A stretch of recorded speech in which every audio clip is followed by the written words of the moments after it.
Alors, sur 29 votants, 23 pour Patrick Théodon, 5 voix pour Laurence Germer et 1 vote blanc.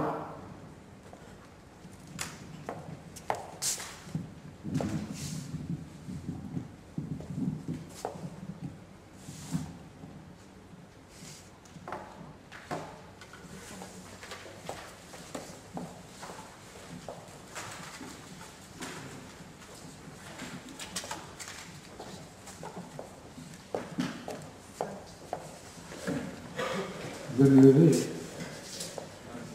Monsieur Théodon, ayant obtenu la majorité des voix, a été proclamé maire.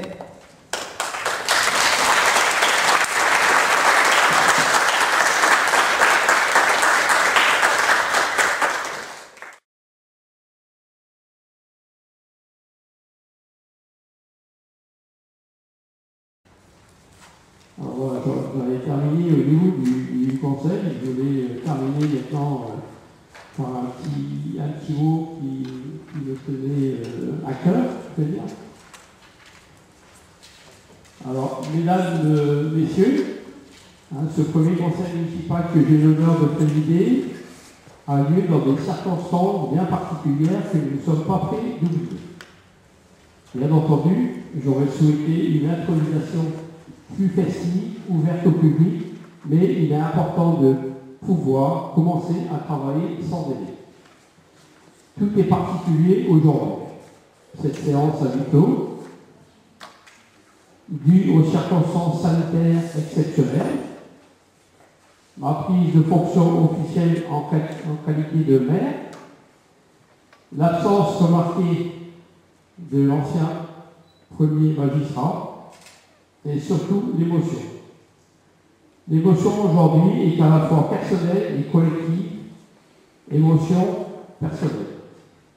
En ce qui me concerne, mes premières pensées vont à mes parents et grands-parents, tous du Veldois comme moi. Mon grand-père, Armand Théodon,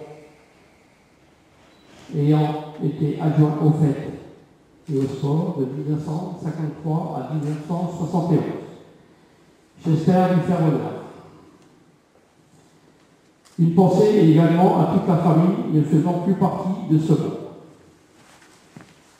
Ensuite, je remercie ma fille, son mari et mes petits-enfants, Noah, Camille et Yola, de m'avoir supporté dans tous les sens du terme et sans rechigner depuis plus d'1 an. Une pensée à tous les amis, particulièrement à Roland, plus qu'un très bon copain, un ami de toujours, même si une personne a précisé à la famille, et je pense qu'il se reconnaîtra, que je n'étais pas un ami, mais un simple ami. Émotion collective, très certainement ressentie pour vous et tous ici présents.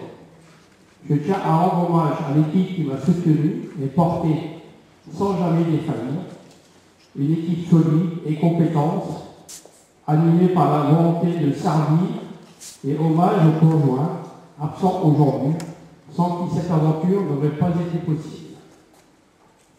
Je souhaite la bienvenue à tous les élus, quels qu'ils soient.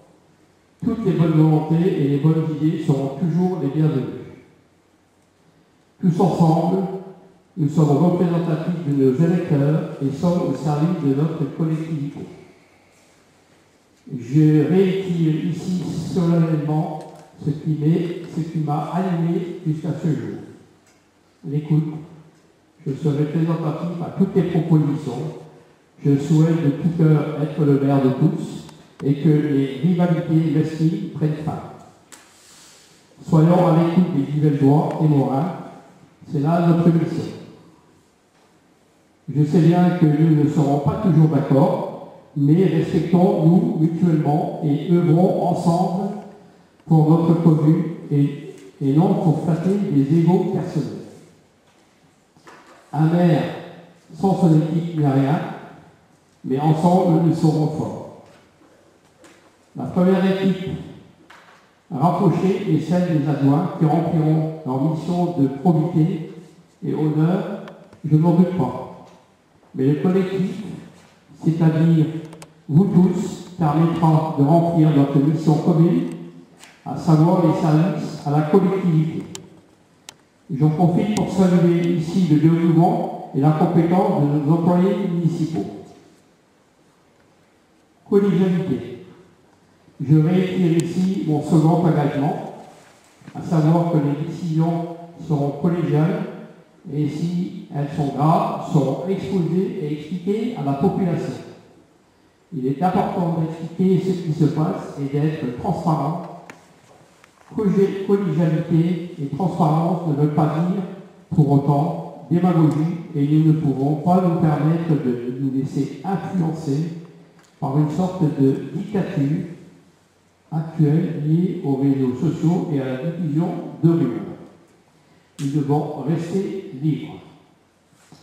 Les adjoints et moi seront toujours à disposition pour apporter explications et éclaircissements. Les idées sont faites pour argumenter, débattues, mais dans le respect d'autrui. Rigueur, je m'engage à veiller à la gestion rigoureuse de nos finances. En effet, sachant de deniers publics, c'est-à-dire de l'argent de tous, nous sommes tous concernés et devons rendre compte. Cette rigueur sera, je le crains, d'autant plus nécessaire que nous traversons une crise sanitaire dont les compétences économiques et sociales risquent d'être lourdes. À cela, nous devons répondre présent. Cela nous obligera à davantage d'efficacité et de faire évoluer nos certitudes. Nous devons néanmoins toujours décider sans mettre en péril le service public. Je vous souhaite une excellente journée et vous dis à très bientôt. Merci bien.